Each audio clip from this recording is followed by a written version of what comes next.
सबसे पहला राधे प्रश्न हम राधे करेंगे, राधे। आपको उत्तर देना है।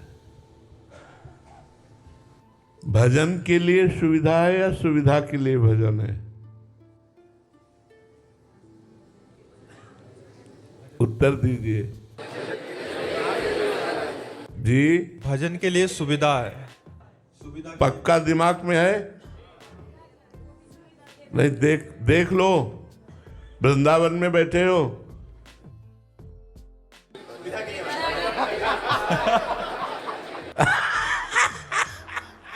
चेंज हो गए महाराज जी। अब देख लो, मतलब हम इसीलिए पहले प्रश्न किया है कि भजन के लिए सुविधा है या सुविधा के लिए भजन है?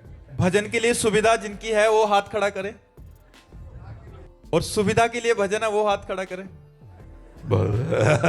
ज्यादा दूसरे हाले ठीक है।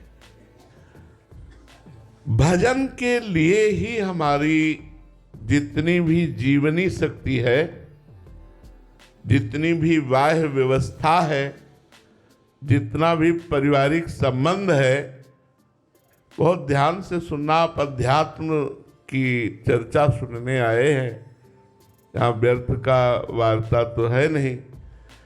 आपका मनुष्य जन्म लेना, आपका गृहस्थ या विरक्त होना, आपके पास जो भी सुख सुविधाएं हैं, वो सब केवल भगवत प्राप्ति के लिए है। अब आगे क्या होना है, अब आगे ये हो जाए, अब आगे वो हो जाए, और हमारे दिमाग में ये बात नहीं आ रही कि आगे मृत्यु आ रही है जो सर्वस्व अपहरण कर लेगी। अगर हम भगवान की प्राप्ति नहीं कर पाए, सो परत्र दुख पावई, सिर धुनि धुनि पछताए, कालहि कर्मई ईश्वरई, मिथ्या दोष लगाए। अरे भाई, भगवान अनुकूल नहीं थे, इसलिए काल अनुकूल नहीं था। इसलिए सबसे प्रार्थना हम करना चाहते हैं हृदय से, आप लोग हमारी बात को समझिए। भगवान ने सुविधा दी है भजन के लिए। भजन अविनाशी है। अविनाशी भजन के बदले में सुविधा मत मांगो यार, धोखे में हो जाओगे। सोने का सिक्का दे करके व्यर्थ की वस्तुएं, खिलवाड़ की वस्तुएं खरीदना ऐसा समझो है। यह विनाशी राम नाम, कृष्ण नाम, हरि नाम, राधा नाम, और इसके बदले में सुविधा भोग, आखिरकार वो तो प्रारब्ध के अधीन आ ही जाएंगे। स्वामी हरिदास जी महाराज कह रहे हैं, हरि भज छान मान नर्तन को, मति बंछय रे मति बंछय, तिल तिल धन को, अन मांगे आगे आवे गो, ज्यो पल लागे पल को, कह हरिदास मीच ज्यो आवे, त्यो है धन आपन को। जैसे पलक बिना किसी प्रयास के झपकती रहती है, ऐसे सुख और दुख, धन संपत्ति, ये प्रारब्ध के अनुसार आ जाएगी। आप भजन में लगो, अपने कर्तव्य का पालन, अपनी सुविधाओं को भजन के लिए रखो, तो आपका जीवन सिद्ध हो जाएगा। आप गृहस्थ में हो तो परिपक्व हो जाओगे, विरक्त में हो तो परिपक्व हो जाओगे। कैसे हमारी सुख सुविधा बढ़ जाए, फिर हम भजन करेंगे। माया अवसर नहीं देती। अभी भजन कर लो, ये सब होता रहेगा। भजन के लिए जीवन है, ये हम आपके दिमाग में बैठालना चाहते हैं, बैठा लो। भजन के लिए जीवन है, भजन के लिए नहीं तो व्यर्थ जीवन है। कुछ भी बन जाओ, बड़े बड़े चक्रवर्ती सम्राट खाक में मिल गए, कुछ नहीं। एक बार राजसूय यज्ञ में महाराज अर्जुन भगवान श्री कृष्ण के पास बैठे हुए थे, तो देखा एक चींटा एक चावल के दाने को बड़ी मेहनत से, एक टांग टूटी हुई थी, 3 टांग के बल जोर लगा के एक चावल के दाने को ले जा रहा था। अर्जुन काफी देर से उस पर नजर गड़ाए हुए थे। बोले, प्रभु कितना कितना वैभव देते हो लोगों को, इस बेचारे चींटे को देखो, एक दाना चावल का लेकर कितने श्रम से अपने लक्ष्य की तरफ जा रहा है। इसकी एक टांग टूटी हुई, क्या इस पर भी कभी कृपा होगी? कभी इसे ऐश्वर्यवान सुखवान बनाओगे? तो भगवान ने कहा तुम इसे जानते हो? बोले नहीं। भगवान ने कहा हम इसे जानते हैं, 14 बार इंद्र बन चुका है। वह चीटा 14 बार इंद्र बन चुका है। जैसे इंद्र की पदवी से डायरेक्ट अजगर की योनि में महाराज नौस, ऐसा थोड़ी कि तुम इंद्र बन गए, देवराज इंद्र बन गए तब देवता बने रहोगे। देवराज इंद्र की पदवी से डायरेक्ट आए तो अजगर की योनि को प्राप्त हुए। ए भाई, मनुष्य योनि में सारी सुविधाएं अपने धर्म का पालन करते हुए भगवत प्राप्ति के लिए है। ये बात समझ लो। भगवत प्राप्ति ना कर पाओ तो कम से कम भजन इतना कर लो कि अगला जन्म हमें फिर मनुष्य का मिले और हम फिर भगवान की आराधना करके भगवान को प्राप्त हो। अगर भगवान की प्राप्ति नहीं तो मुझे सब धोखा लग रहा है यार, सब नाटक माया का सब धोखा लग रहा है। हमारी बात सुनो, मरने के बाद की बात बताओ क्या है तुम्हारे पास? और वो आने वाली है मृत्यु, कब आने वाली है थोड़ी पता नहीं है यार। 1 मिनट में आ सकती है, 10 वर्ष बाद आ सकती है। इस शरीर के 55-56 वर्ष व्यतीत हो गए, ऐसे व्यतीत हो गए पता ही नहीं लगे। अब 56 साल का शरीर, पता नहीं कितने मिनट है और सब छूट जाएगा। सब, ये शरीर भी छूट जाएगा, सारा वैभव छूट जाएगा। जाएगा क्या कमाया? तत्वबोध, भगवत प्रेम, भजन। खास बात समझो, सत्संग का मतलब होता है जागृति, साधु संग का मतलब होता है अध्यात्म में स्थिति, मनोरंजन नहीं। तो आप उस दिन की सोचो जिस दिन हंस अकेला उड़ने के लिए तैयार होगा। उस समय कौन है तुम्हारे पास, क्या है तुम्हारे पास? इसलिए भाई, सुविधा भजन के लिए है, सुविधा भजन के लिए है, भजन सुविधाओं के लिए नहीं तो बहुत बड़ा धोखा हो जाएगा। भजन करके सुविधा चाहोगे तो बहुत घाटे में हो जाओगे, और अगर सुविधाओं का प्रयोग भजन में करोगे तो परम लाभ प्राप्त हो जाएगा। यही लोग थोड़ी है, ये तो बहुत गंदा लोक है यार, इसे मर्त लोक कहते हैं। बड़े सुंदर सुंदर लोक भगवान ने रचना की है, और सब लोगों से भगवान ने परम धामों की रचना की। श्रेष्ठ परम धामों में भी बड़े प्रेम में भगवान के मंगलमय धाम है, मंगलमय रूप है। तो हम वहां चलने की सोचे, यही क्यों?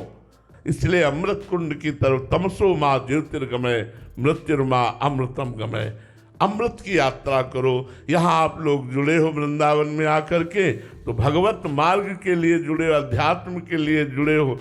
लौकिक संपत्ति तो पीछे घूमेगी। इसलिए हम सबसे ये बात समझाना चाहते हैं कि मनुष्य जीवन से लेकर हर सुविधा केवल भगवत प्राप्ति के लिए मिली। साधन धाम मोक्ष कर द्वारा पाई न जे परलोक संहारा, ये परलोक संभालने के लिए मिला है।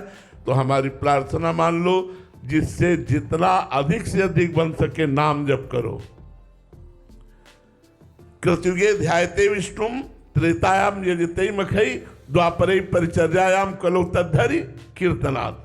कलयुग में भगवान के नाम की विशिष्ट महिमा, उसे चहुजुग चौश्रुति नाम प्रभाव, कलि विशेष नहीं आन पाओ। कलयुग में तो विशेष भगवान नाम से ही कल्याण होता है। तो अधिक से अधिक राधा राधा जपो, राम राम जपो, कृष्ण कृष्ण जपो, और पाप आचरण से बचो।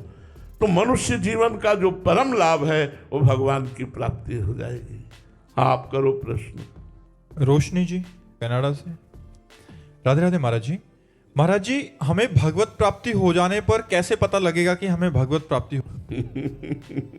जब अपने को भगवदानंद की अनुभूति हो जाती है तो अपने आप अपने को पता चल जाता है अब कुछ नहीं चाहिए, मिल गया जो प्राप्त होना था। उसके प्राप्त होने के बाद जब कुछ प्राप्त करना बाकी नहीं रहता, जिसके जान लेने के बाद कुछ जानना बाकी नहीं रहता, उसे भगवत प्राप्ति कहते हैं।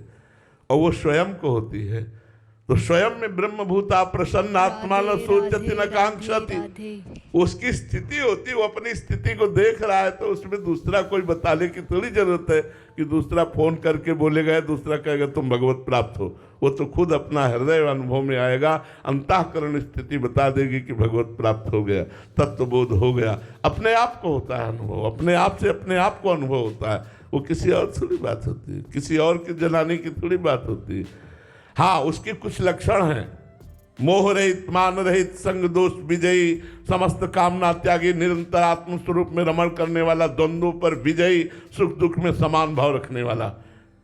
ये लक्षण है, उनमें जब लक्षण हो जाएंगे तो जान लेना कि हमारे भगवत प्राप्ति हो गई। मोह रहित, मान रहित, संग दोष का कोई भी प्रभाव न पड़ना, किसी भी संग का, निरंतर अध्यात्म में स्थित रहना, समस्त कामनाओं का त्याग हो जाना, सुख दुख में समान भाव रखना, तो अपने आप वो भगवत प्राप्त हो गया। सत्य मित्र समझानी, मान मान अपमान सम, दुख सुख लाभ न हानि, यह जो कृपा हरिवंश की। सलोनी जी जम्मू से। राधे राधे महाराज जी। महाराज जी, परमार्थ में चलने वाले साधक के लिए मन की स्थिरता या व्याकुलता में से कौन सी स्थिति अधिक सहायक होती है? व्याकुलता तो परिणाम है, व्याकुलता कोई साधन है क्या? साधन का परिणाम है व्याकुलता। प्रश्न होना चाहिए कि निरंतर नाम चलना या मन का लगना। प्रश्न ऐसा होना चाहिए कि निरंतर नाम चलना प्रधान है या मन का लगना प्रधान है। व्याकुलता तो उसका फल है, व्याकुलता के बाद तो भगवत प्राप्ति है। जो व्याकुल हो गया प्रभु के लिए, क्षण क्षण विरह, क्षण क्षण लालसा, क्षण क्षण व्याकुलता, वो तो भगवत प्राप्ति के नजदीक पहुंच चुका है। प्रधानता जिह्वा से निरंतर नाम जप की होनी चाहिए, मन लगे ना लगे। निरंतर यद जिह्वागे वर्तते नाम तुभ्यम, नाम जीह जप जागे जोगी। नाम जी में निरंतर चल रहा है, इससे व्याकुलता आ गई तो फिर क्या कहना है, आप बिल्कुल नजदीक हैं। व्याकुलता विरह भगवत प्राप्ति के बिल्कुल नजदीक है। जिस समय व्याकुलता बढ़ जाएगी उसी समय भगवत साक्षात्कार हो जाएगा। रुदु सुस्तुरम राजन कृष्ण दर्शन लालसा, भगवान के दर्शन की लालसा से जब रुदन शुरू होता है तो भगवान की प्राप्ति हो जाती है। कबीरा हंसना छोड़ दे रोने से कर प्रीति, बिन रोए किन पाहिया प्रेम प्यारा मीत। वह चिल्ला चिल्ला कर भगवान के लिए रुदन प्रारंभ हो गया। अब क्या है, भगवान तो मिल ही जाएंगे। व्याकुलता आ गई तो साधना का फल आ गया। निरंतर नाम जप करो, मन लगे या ना लगे, श्रद्धा बने या ना बने, सुख मिले ना मिले। इस मार्ग में हमें एक महात्मा के 2 वचन बहुत अच्छे लगे। उन्होंने अपने शिष्य से कहा कि हमारी 2 आज्ञाएं जीवन भर धारण करना। पहली बात, इस मार्ग को कभी छोड़ना नहीं, मेरी आज्ञा। दूसरी बात, कुछ ना अनुभव हो तो इस मार्ग को ना छोड़ना। ये 2 बातें थी। पहली बात, इस मार्ग को न छोड़ना, भजन मार्ग को, पहली आज्ञा। दूसरी बात, जीवन भर कुछ ना अनुभव हो तो भी इस मार्ग को मत छोड़ना, तुम्हारा मंगल हो जाएगा। हो सकता है जीवन में हमारे ऐसे अनंत जन्मों के पाप हो कि भजन करते हुए भी कुछ अनुभव नहीं हो रहा, लेकिन परिणाम में हमारा मंगल हो जाएगा। तो हमें इस मार्ग में चलते रहना है, इस मार्ग को छोड़ना नहीं है, तभी हमें भगवत प्राप्ति हो जाएगी। राधा पांडे जी। राधे राधे महाराज जी। महाराज जी, अव्यभिचारिणी भक्ति क्या है एवं इसके लक्षण क्या है? भगवान में अनन्य भाव से युक्त हो जाना। व्यभिचार दोष कहते हैं अन्य भावों का, अन्य भावों का समावेश होना व्यभिचार दोष कहा जाता है। अनन्य भाव, जैसे मीरा जी कहते, मेरे तो गिरधर गोपाल दूसरो न कोई, जाके सिर मोर मुकुट मेरो पति सोई। मेरे तो गिरधर गोपाल। जैसे हरिवंश महाप्रभु कहते हैं, रसना कटो जो अन रटो, निरख अन फुटो नयन, श्रवण फुटो जो अन सुनो, श्री राधा जसुबैन। मेरे नेत्र फूट जाएं जो लाडली के सिवा और कुछ देखूं, मेरे कान फूट जाए जो राधा महिमा के सिवा कुछ और सुनूं, मेरी जबान कट जाए जो प्यारी जी के सिवा और कुछ वर्णन करूं। अनन्यता अव्यभिचारिणी भक्ति का स्वरूप होता है। अपने इष्ट के ही नाम रूप लीला गुण धाम में मगन रहना। प्रभु के नाम रूप लीला गुण धाम जो हमें गुरुदेव ने दिया है, उसी में अनन्य भाव से लगे रहना। अन्य अन्य वो फिर व्यभिचार के अंतर्गत आता है। हम उपासना किसी और की कर रहे हैं, मांग किसी और से रख रहे हैं, चाह किसी और से पूर्ति कर रहे हैं, भरोसा किसी और का है, बल किसी और का नहीं। एक भरोसो, एक बल, एक आस विश्वास, एक राम घनश्याम हित चातक तुलसीदास। एक चातक का उदाहरण दिया गया है, अनन्य अव्यभिचारी भक्ति। अनन्य व्यभिचारी भक्ति, जैसे वो स्वाति के बूंद को ही अपनी चोंच में लेकर जीवन धारण करता है। वो एक दिन उड़ के जा रहा था तो अन्य पक्षियों ने कहा आ जाओ, बड़ी सुंदर छाया, इस वृक्ष पे बैठ जाओ। बोले नहीं, ये केवल आकाश के वर्षा के जल से नहीं सींचा गया, ये नीचे की भी जल से सींचा गया, इसलिए इस पे नहीं बैठूंगा। वो उड़ता हुआ जा रहा था, बधिक ने बाण मारा, गंगा जी में गिरा तो चोंच ऊपर कर ली।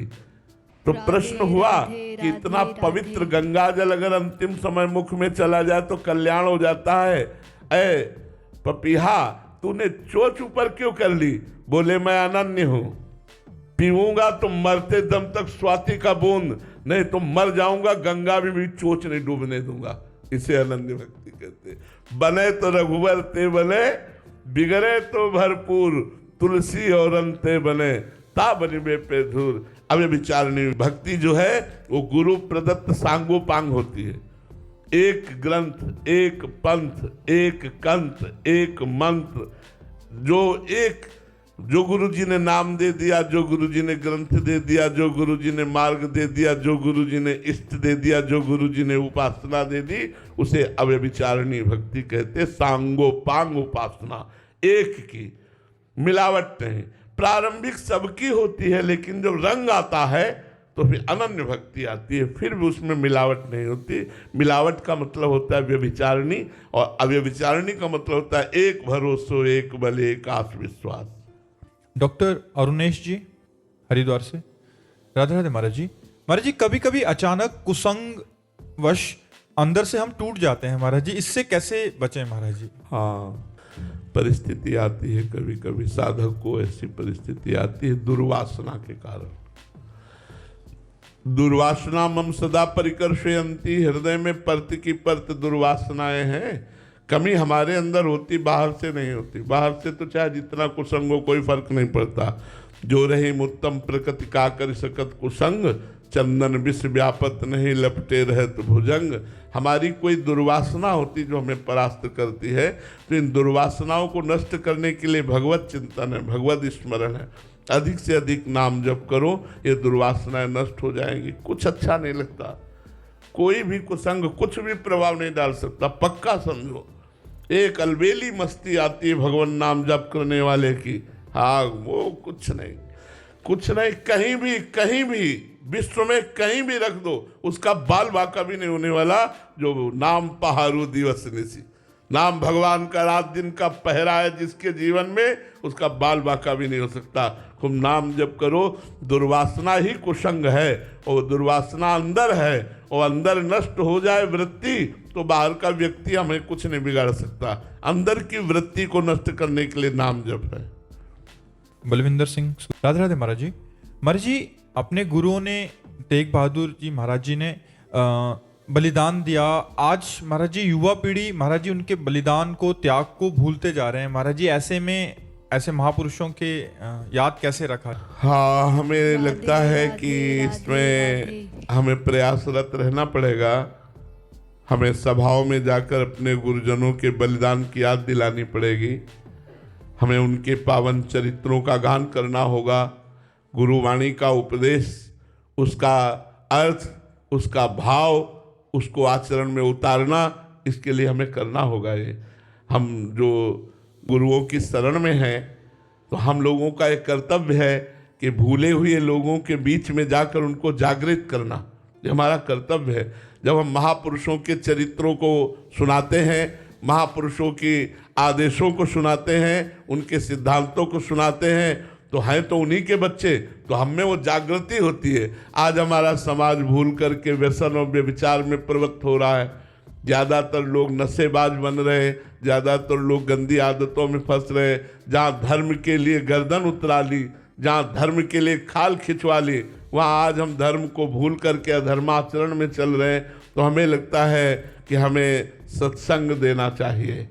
जा करके समाज के नवयुवकों को सत्संग देना चाहिए, इन महापुरुषों की बलिदान की गाथाएं गानी चाहिए, जिससे उनके हृदय में जो छुपा हुआ भगवद अंश है वो जागृत हो जाए और वो धर्म से चलने लगे। क्योंकि बिना श्रवण के, बिना उपदेश के वो सो रहे हैं मोह निद्रा में, उनको जगाना पड़ेगा। वो जब जगेंगे तभी वो सही मार्ग का अनुसरण करेंगे। मानवर्धन सिंह जी काशी से। राधे राधे महाराज जी। महाराज जी, आपकी कृपा से श्वास की ठसक से मानसिक जप करते वक्त सूक्ष्म प्राणवायु में तो नाम एकदम छाया रहता है, लेकिन बीच बीच में कुछ दिनों पर किसी दिन प्राणवायु स्थूल हो जाने पर भजन में अवरुद्ध सा लगता है। महाराज जी, ये किन कारणों से प्राणवायु बीच बीच में सूक्ष्म से स्थूल हो जाती है? हाँ, चूंकि अभी प्राणवायु सम नहीं हुई ना, तो विषम, जैसे भोजन का क्रम बिगड़ा तो विषम भी हो जाएगी। थोड़ा आहार ज्यादा हुआ तो विषम हो जाएगी, थोड़ा रजोगुणात्मक तमोगुणात्मक भोजन हुआ तो विषम हो जाएगी। समवायु अभी नहीं हुई ना। अगर सुषुम्ना मार्ग संचारी समवायु होगी तो निरंतर सुषुम्ना मार्ग में ही चलेगी, और सुषुम्ना मार्ग में जब चलेगी तो स्वाभाविक भजन में प्रवृत्ति बनी रहेगी। लेकिन धन्यवाद आपको कि आप बहुत अच्छी तरह से इसे सोच समझकर जप कर रहे हैं, क्योंकि ये अनुभव जप करने वाले का ही है। और जब स्थूल प्राणवायु हो और ना चल रहा हो तो फिर जिह्वा से नाम जपने लगना चाहिए, मानसिक छोड़ देना चाहिए, तुरंत छोड़ देना चाहिए, समय व्यर्थ नहीं करना चाहिए। अगर उस समय नहीं छोड़े तो संकल्प विकल्प में फंसा देगा। जैसे तूड़ीर में कई बाण रखे जाते हैं, अगर एक बाण निष्फल हुआ तो दूसरा तुरंत चढ़ा दिया जाता है। ऐसे ही मन को भगवत प्राप्ति के लिए कई हम प्रोग्राम रखते हैं, अपनी जेब में रखते हैं। अब जैसे मन है, मानसिक भजन में नहीं लग रहा, बिल्कुल मत लगाओ, उसको परेशान मत होने दो, उसको परेशान मत करो। नाम कीर्तन में लगा, पद कीर्तन में लगा, नाम जप में लगा।